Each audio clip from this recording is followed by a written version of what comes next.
जो आप पैसा कमाते हो, उस पैसे कमाने में केवल पैसा नहीं आता, पैसे के संग संग बहुत सारे दोष भी आते हैं। क्या आते हैं? दोष। कौन कौन से दोष? अब आपको यह देखना है कि आप पैसे किस तरीके से कमाते हो। देखो, पैसे बहुत तरीके से कमाए जाते हैं। जैसे वैश्या भी पैसे कमाती है, पैसा तो उसके पास भी है, पर वो शरीर बेच करके कमाती है।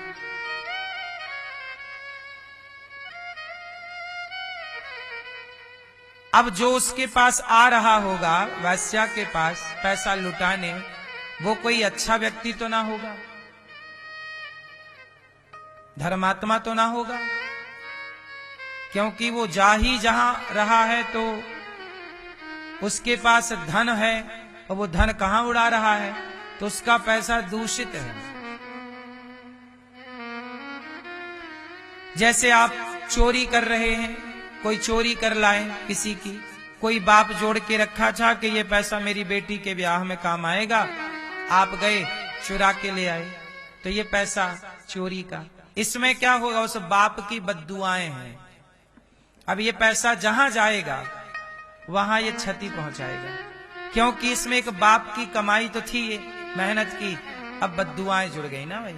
हे भगवान, कौन ले गया? अब ये पैसा चोर अपने बच्चों को खिलाएगा, तो चोर चोरी करता जरूर है, लेकिन वो भोगता इससे ज्यादा है। कौन चोर धन्ना सेठ हुआ? किस चोर के जीवन में सुख मिला? ये पैसा गलत तरीके से कमाओगे, बद्दुआएं कहां जाएंगी? इसमें कलयुग बैठेगा और ये बुद्धि भ्रष्ट कर देगा। जुआ खेला, अपने पैसे कमा लिए, ये पैसा सही नहीं होता। पैसा कमाना चाहिए साहब। अब हमें रास्ते में 1 करोड़ रुपया मिल जाए तो हम उठा ले आए, बोले जी हमें तो हम करोड़पति हो गए। नहीं, वो 1 करोड़ जो रास्ता में आपको मिला है वो आपका नहीं है, किसी का गिरा है। आप, धर्म तो ये कहता है कि रास्ते में पैसा पड़ा है, सोना पड़ा है, आप देखो भी मत। राका वाका नाम के भक्त थे, तो बहुत गरीब थे, तो नामदेव जी ने विट्ठल नाथ जी से कहा कि प्रभु ये राका वाका बहुत भक्त हैं आपके। राका वाका पति पत्नी का नाम था, राका स्त्री थी, वाका पुरुष था, राका वाका।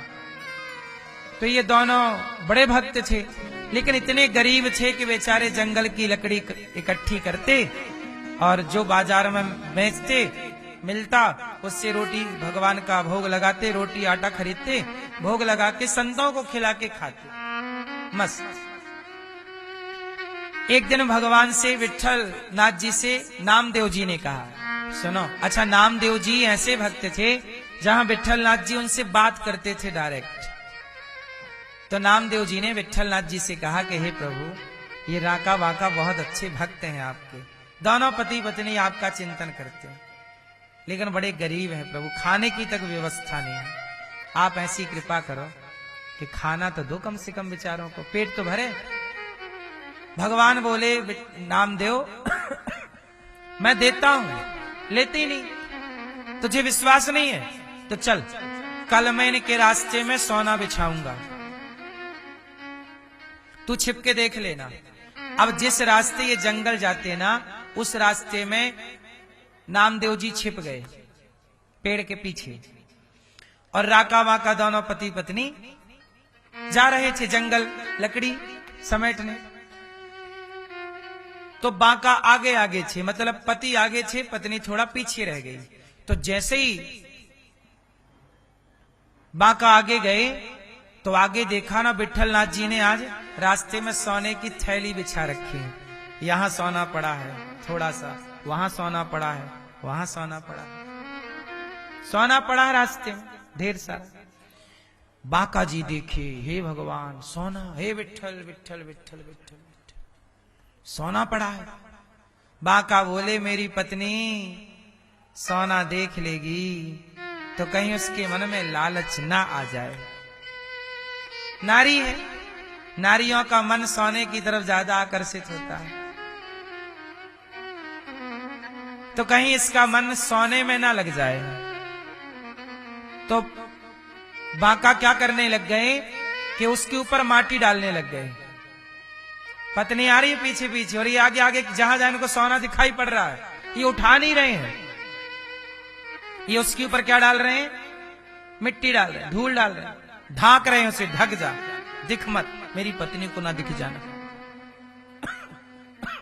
तब तक पत्नी आ गई और पत्नी ने देख लिया राका ने। तो पत्नी ने देखा तो पति से कहा स्वामी क्या कर रहे हैं? स्वामी बोले, बाका बोले कुछ नहीं हो, मिट्टी डाल रहा हूं। अरे तो राका बोली अर्थात पत्नी बोली कि स्वामी मिट्टी पे मिट्टी क्यों डाल रहे हो? मिट्टी पे, वो तो सोना नहीं है हमारे लिए, और मिट्टी पे आप और माटी डाल रहे हो, माटी पे माटी डाल रहे हो, क्या फायदा, छोड़ो। दोनों जंगल गए और लकड़ी काट रहे हैं। सोना पड़ा है करोड़ों का, नहीं मिट्टी है ये। जो मैं मेहनत करके कमा रहा हूं वो धन है, जो पड़ा है वो सब माटी है साहब, माटी है। ये विचारधारा है हम सनातनियों की। इस कमाई से जो खाओगे, ईमानदारी मेहनत की, इस कमाई की नमक रोटी का भोग लगाओगे, ये भी खाएंगे। इन्हें भी तो जब तुम भोग लगाते हो तो ये भी तो देखते होंगे कि ये रोटी ईमानदारी की है कि बेईमानी की। अब देखो ना कितने लोग हैं 100 रुपया की घूस ले लेते हैं। हम तुम्हारा गाड़ी लेके जाओ, कोई डंडा ठोकता आ जाएगा, चलो निकालो कागज, सब ठीक है ओके है, फिर भी कुछ ना कुछ मिस्टेक निकाल के बोलेगा 100 रुपए दो, 200 दो, 500 दो, 1000 दो, नहीं चालान करता हूं। हम तुम्हारा ये काम कराएंगे, दो ये पैसा दो। तुम ले तो लेते हो भाई, जरा ठंडे दिमाग से सोचना कि जब तुम किसी से 100 रुपए मांगते हो तो वो खुशी से थोड़ी तुम्हें देता है, बेचारा रो पड़ता है कि देखो हमारी कोई गलती नहीं, फिर भी 100 रुपए ले लिए, 500 रुपए ले लिए। वो पैसा तुम ले जरूर लेते हो बेईमानी का, तुम्हें पचता नहीं है। इसलिए आज लोग बड़े बड़े महलों में रह के भी परेशान हैं, आलीशान जिंदगी जी रहे हैं दिखावे की, भीतर से परेशान है, क्योंकि बेईमानी है ना साहब, इसलिए परेशान है।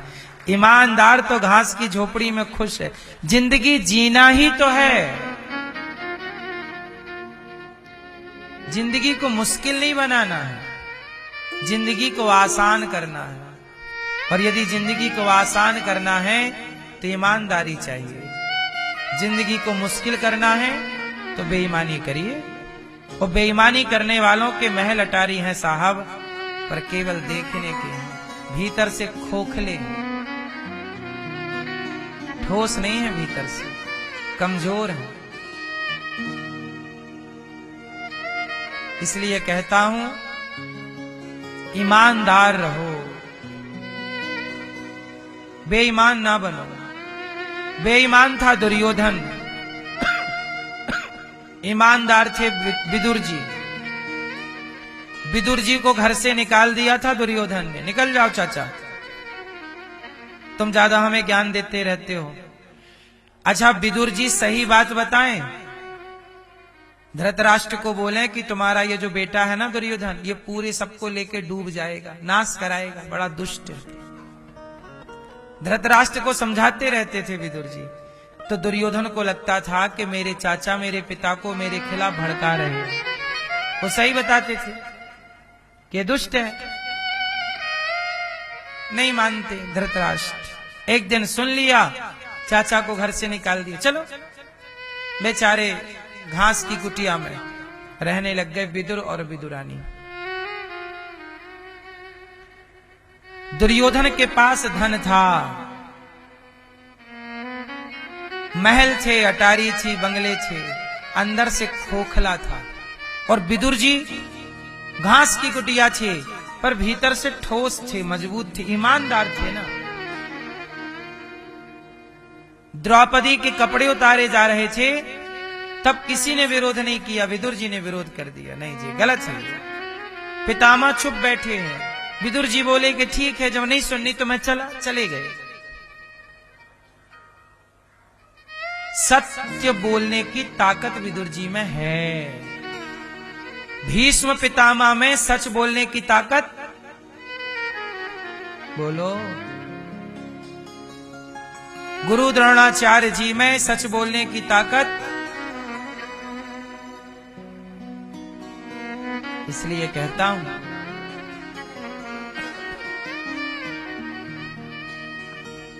महलों में रहने वाले दुर्योधन के घर भगवान ने भोजन नहीं किया, क्योंकि खोखला है। विदुर जी कुटिया पर रहते हैं। दुर्योधन की मेवा त्यागी, 56 भोग लाया दुर्योधन, मैया गांधारी ने बनाए हैं आपके लिए, खाओ। सोने की थाल, सोने की कटोरियां, कन्हैया खाओ। भगवान बोले तू अपना सोना चांदी दिखा रहा है, मुझे भूख नहीं है, मैं तो आज पेट भर के काकी के घर खाऊंगा। काकी के घर निमंत्रण है, काकी जी खिलाएंगे आज। कौन सी काकी? विदुर जी, विदुरानी। दुर्योधन हंसा, अरे उनके पास तो बिठाने की जगह नहीं है आपको, क्या जाते हो वहां? क्या सम्मान होगा आपका, क्या आदर होगा, क्या वहां आप कहां बैठोगे, क्या खाओगे? उनके पास तो बर्तन भी नहीं, क्या खाओगे? माटी के बर्तन होए तो कोई बात नहीं। भगवान बोले दुर्योधन, हम सोने के बर्तन चाहते ही नहीं, हम बर्तन ही नहीं चाहते, हम भोजन ही नहीं चाहते, हम तो भक्त का सीधा भाव चाहते हैं। यदि वो भाव है तो हमें बर्तन की भी जरूरत नहीं है, मान सम्मान की भी जरूरत नहीं है। और विदुरानी के घर भगवान गए तो कोई मान सम्मान की चाह लेकर थोड़ी गए थे। मुझे सोने की थाली में खिलाएगी काकी, ये भाव लेकर थोड़ी गए थे। काकी ने, भगवान ने द्वार पे जाते ही बोला, काकी बड़ी भूख लगी है, कुछ खाने को है? अरे कन्हैया आ गए, हे पालनहार, हे प्रभु आपको प्रणाम। चरणों में गिर पड़ी काकी जी। विदुरानी भगवान को बिठाती हैं, टूटी सी चौकी पे बिठाती हैं, फटी सी चटाई पे बिठाती हैं। भगवान बैठ जाते हैं। कहा, काकी जी बड़ी भूख लगी है, कुछ है खाने को? ये वो भगवान है जो अभी 56 भोग छोड़ के आए हैं, और अब क्या बोल रहे हैं, काकी जी कुछ है? वहां दे रहा था दुर्योधन, नहीं खाए, यहां मांग रहे, काकी जी कुछ है? काकी जी बोली, हाँ साग है, भतुए की साग पक रही है, साग में पानी डाल दिया, पत्तों में पक गई, खा लो। ये साग थी, कोई मिर्ची मसाला नहीं। गरीबी तो गरीबी है, क्या ना करती क्या ना कराती। भगवान को साग परोस दी, भगवान साग खा रहे हैं। दुर्योधन की मेवा त्यागी, साग विदुर घर खाई, सबसे ऊंची प्रेम सगाई। कहा, काकी जी अभी पेट भरा नहीं। अच्छा मैं लाती हूं। बगीचा गई, केला तोड़ कर ले आई, पके पके केला, केला भी पक गए। भगवान के काम आऊंगा, केला भी सौभाग्यशाली है, पक गए केले, ले आई तोड़ करके, भगवान को परोसती हैं। भगवान को टुकुर टुकुर काकी जी देख रही है, कन्हैया तुम कितने सुंदर हो, सुना था हम जैसे गरीबों के घर भी तुम आ जाते हो प्रभु।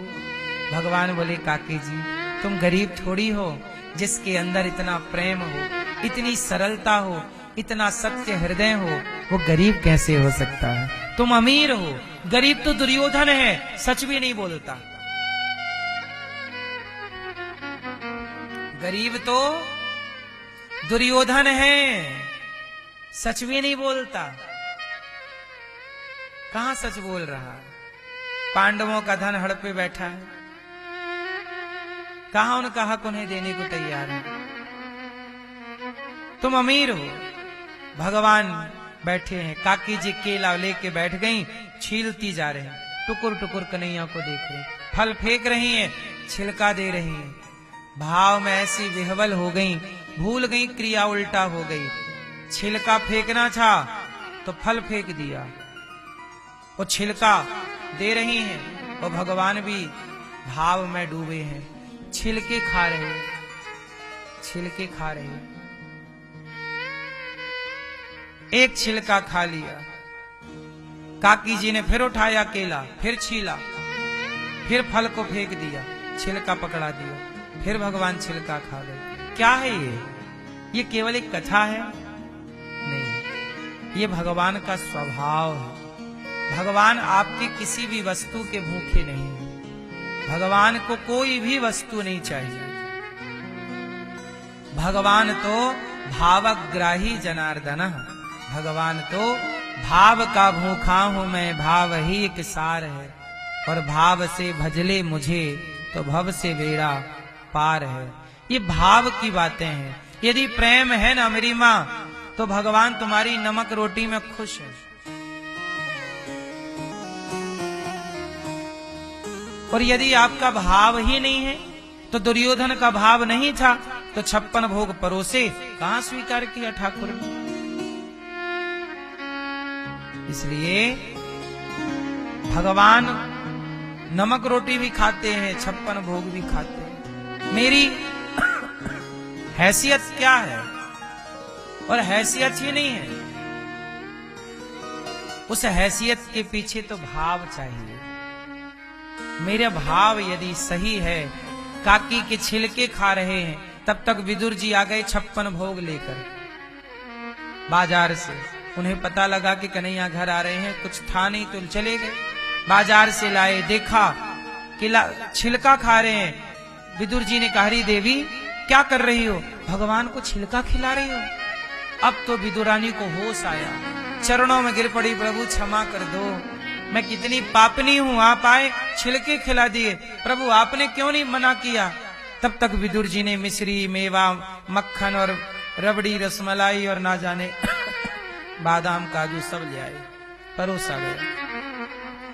खाते हुए भगवान ने मेवा मिष्ठान खाते हुए, विदुरानी विदुर जी भी लाए बाजार से बढ़िया बढ़िया प्रसाद, भगवान को भोग लगाया।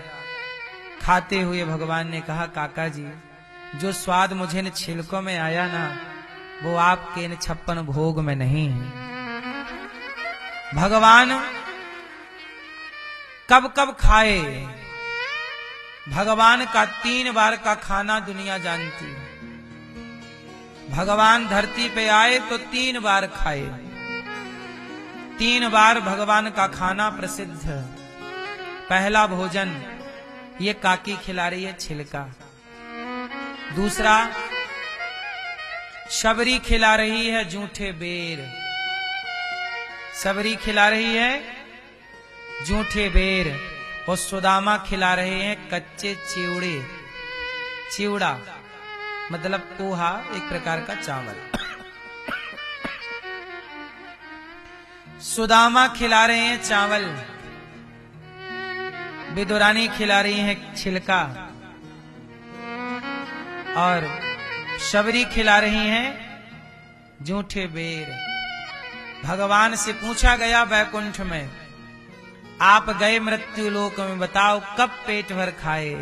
बोले 3 बार खाए पेट भर, 1 बार छिलका खाए, 1 बार बेर खाए, 1 बार कच्चे चावल पेट भर के खाए, 3 बार खाए भगवान। बाकी तो सब फिर मैया यशोदा ने भी खिलाया, दूध पिलाया, मक्खन खिलाया, सबका खिलाना पिलाना सही है फिर। पर ये 3 खाने को तो सब याद रखते हैं। आपको बाकी खाना पीना भगवान का याद हो ना हो, ये 3 बातें याद हैं। भगवान का ये 3 खाना ये बता रहा है, और ये तीनों को आप देखिए, इस पर जरा इमेजिन करिए कि कच्चा चावल कौन खाता है। आपका दोस्त भी तो आता है आपके पास, कच्चे चावल लाए तो आप कच्चे खा लोगे क्या? अरे खिचड़ी बनाओगे, खीर बनाओगे, पकाओगे। पर भगवान तो जैसे सुदामा लाए हैं वैसे। इसका मतलब क्या है कि निर्मल मन जन सो मोहि पावा, मोहि कपट छल छिद्र न भावा। तू जैसा है मुझे तू वैसा स्वीकार है।